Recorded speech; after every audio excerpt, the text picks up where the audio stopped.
nurture relationships, care about people, put yourself in somebody else's shoes. And the more you're going to care about the people, the more you're going to build and strengthen relationship, the more influence you will have and the better the world will be. Welcome to the 1 Million Years of Joy podcast. I'm Dr. Andrea Benaker, your host, and my intention is to inspire you to find more joy in your life through the stories from our guests and the science on joy and purpose.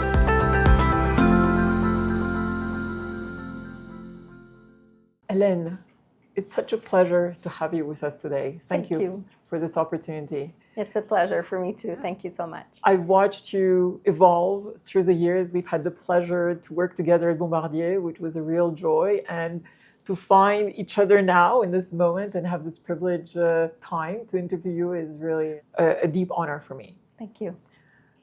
The first question that I wanted to ask you relates to all the various roles that you have had in your career.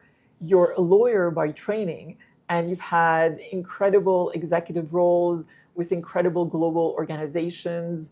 And right now you're heading up the sustainability as well as the HR space. And I was wondering if you can share with us how your definition of success has evolved over this journey. I think when we're young, we always think that success is going to be about growing in the organization, growing in the hierarchy. But over the years, you realize that success is really about the impact you have on people or on a company. It's all about the relationship. It's always about the people. So over the years, I think success is more about influence. It's not about the reporting lines anymore. And that's what I've learned. And I think I define success by the impact I have on people, on society, on my company.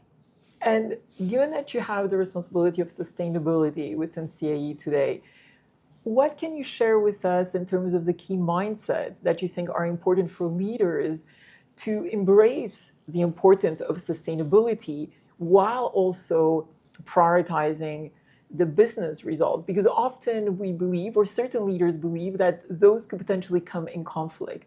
What are your views on that? Well, of course, sustainability is a journey. It's not something that you could do overnight. And so you always have to have a long-term mindset when you think about sustainability.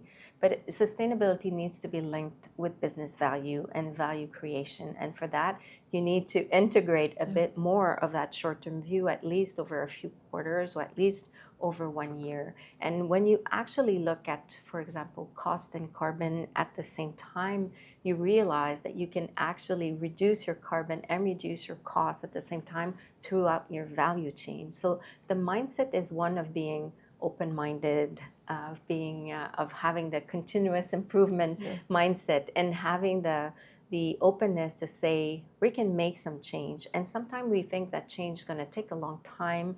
My team would like to go faster. But when we look back 1 year, 2 years, 3 years, we realize how much we've accomplished already on our sustainability journey.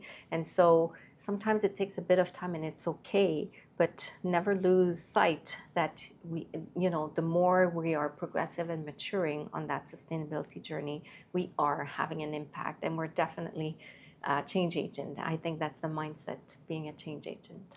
I love that. Are there some key highlights from the sustainability initiatives that you've been pursuing over the last couple of years that you may wish to share with us? Yeah, so I would say that around the pandemic, we became the first aerospace company in Canada that was carbon neutral. And we achieved that through offsets mainly. But over the years, we've realized that there's a limit to offsets. However, being carbon neutral and paying for those offsets actually allowed us to create the maturity of understanding among the leaders that there's a cost for carbon. And we elevated that awareness around climate change impact and the cost of carbon.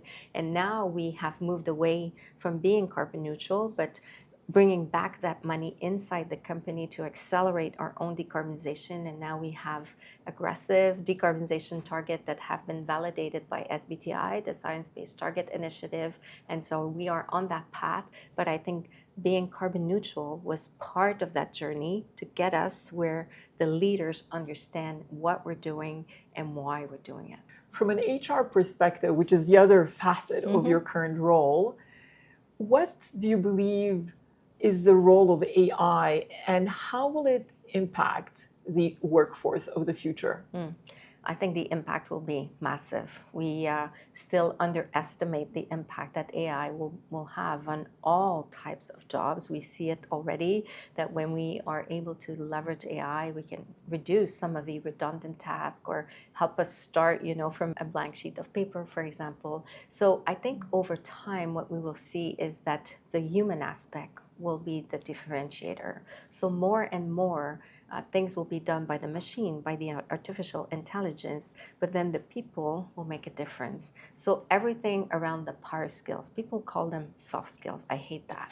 For me, these are power skills. Everything around, the critical judgment and the empathy and the relationship, that's where the workers will make a difference and will complement AI over time. And so I think there's going to be a shift over time of how much we train our workforce around those power skills because they will become increasingly important because the robots will not replace those aspects.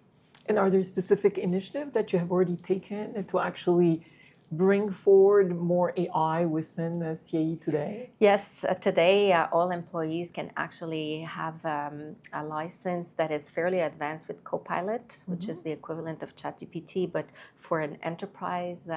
So it doesn't share information outside of our boundaries and things like that, but it's the same kind of algorithm.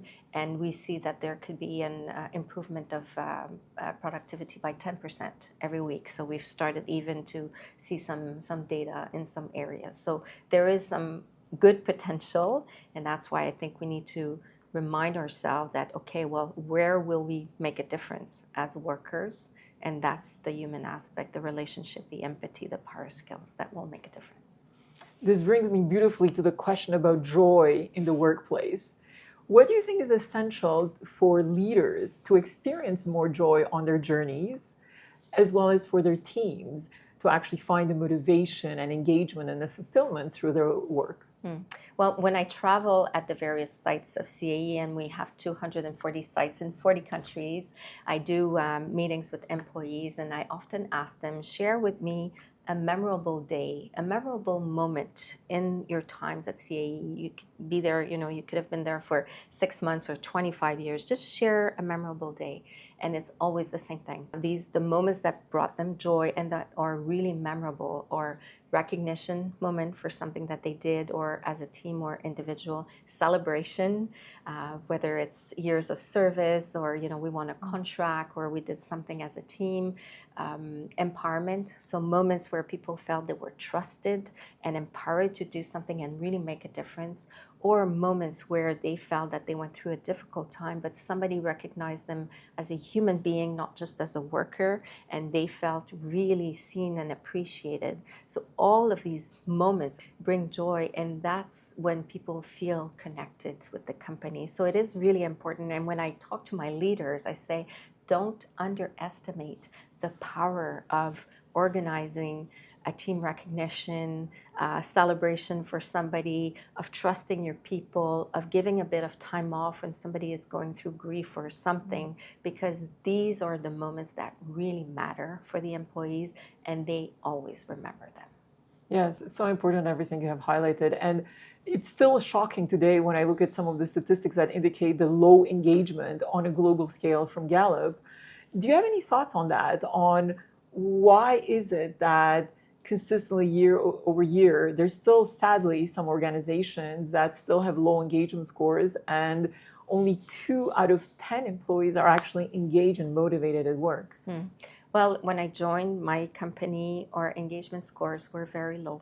So I can relate, you know, and that was 10 years ago. And today I'm very proud to say that we have very high engagement throughout the company. So the first thing is that you need to be aware, you need to measure, and there are some ways to know, you know, satisfaction and, you know, wellness, and all these elements factor in engagement. But I think for us, it meant that we had to go through a cultural evolution, that we had to change our values. So empowerment became one of our values, for example. One CAE became one of our values. So really looking at us as a boundaryless, diverse, but really as one team across business units and geographies, and really feeling the power of working together. And it makes a difference, you know, when people feel recognized, celebrated, empowered, and that's what makes a difference in the engagement. And we worked on that, and today we have the engagement score. So it doesn't happen by accident to have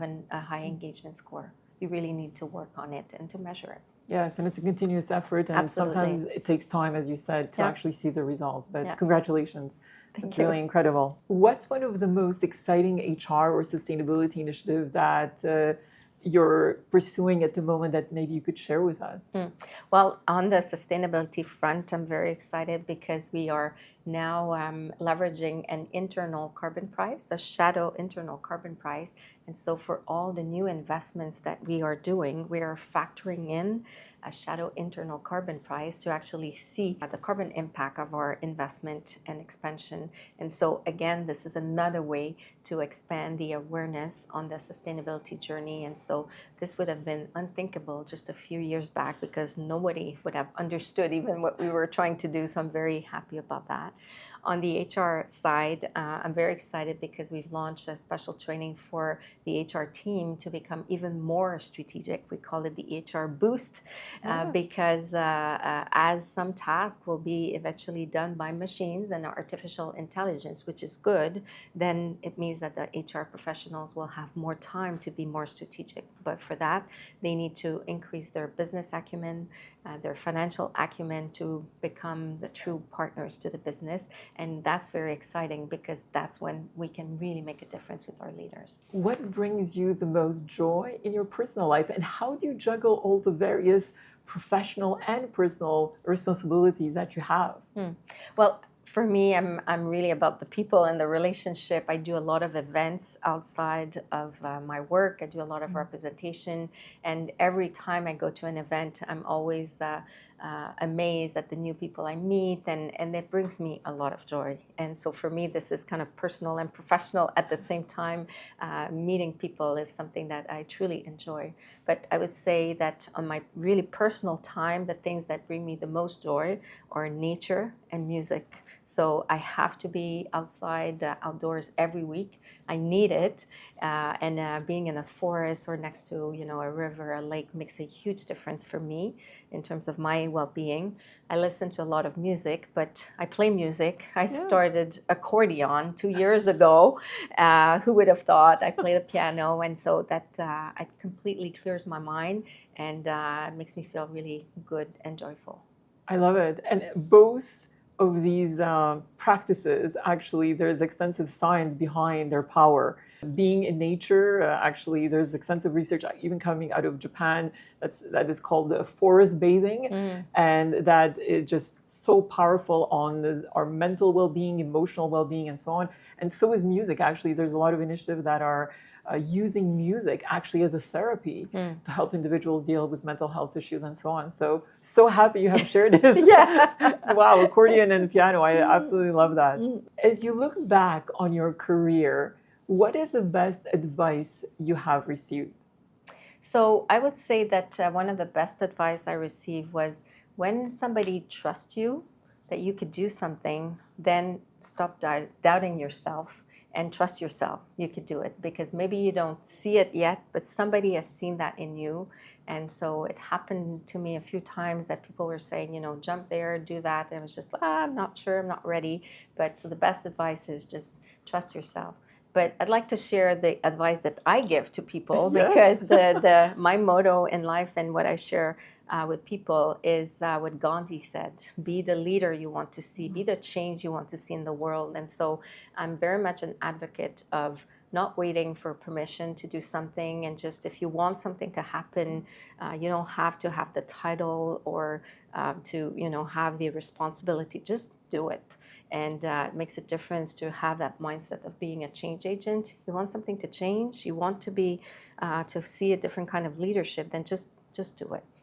Oh, I fully agree. So you're building leaders irrespective of rank, responsibilities, and that's Exactly. really testament again to the increase in the engagement score that you just shared earlier. So Absolutely. absolutely beautiful. And if we talk about joy, and if there would be a recipe for living more joyfully, what would be the three main ingredients in your view? Well, first of all, I think it's all about optimism and positive spirit. For me, that's the first ingredient of being really happy and joyful in life. The second one for me is surround yourself with people that give you energy. Remove the energy suckers and really surround yourself with people that bring you energy. And the third aspect is be grateful, because the more grateful we are, thankful, the more we give people, recognition. It's very soothing for us as well. And so when you take those three ingredients, I think it's a good recipe for joy. Yes. And about this last point, gratitude, what I've learned about the brain is that our brain does not have a capacity to have actually an anxious thought or a negative thought and a grateful thought. So whenever we're dealing with anything that may be stressful or appear to be stressful, as soon as we can shift to gratitude, it is just so powerful. So thank you so much for sharing that. That's one of the ingredients in your view. If there would be a possibility to write a letter where you could leave a message that will be opened in a time capsule that would be read 100 years from now, what would you write in that message? Well, it's all about the people. It's all about the relationship. So in 100 years, I suspect there's going to be a lot more power around technology, artificial intelligence, robots, things that are, happening by themselves. But I think, in 100 years, I would like people to hear, nurture relationships, care about people, put yourself in somebody else's shoes. And the more you're going to care about the people, the more you're going to build and strengthen relationship, the more influence you will have and the better the world will be. So I would hope that in 100 years, it's going to be, again, all about the people. And that's how we can really make a difference in the world, in society, in our companies, and just in our life. Helene, any final words of wisdom that you may wish to share with our audience as it relates to living a fulfilling and joyful life? Every day when I go to sleep at night, I always try to find my best minute of the day. That's what I do. And so I go through every hour and the moment that, fulfill me the most, and I try to rank them and to actually find, what was my best minute today. Even when you have a bad day, you always had some good times in every day. And so reminding myself every day that, I had some really good moments actually add up to actually think that, there is joy, a lot of joy in my life. Beautiful. Helene, it's been an immense pleasure to speak with you today. Thank you so much for your time. And keep shining and doing the beautiful work that you've been doing always. Thank you so much. Thank you for interviewing me. It was an honor. Thank you.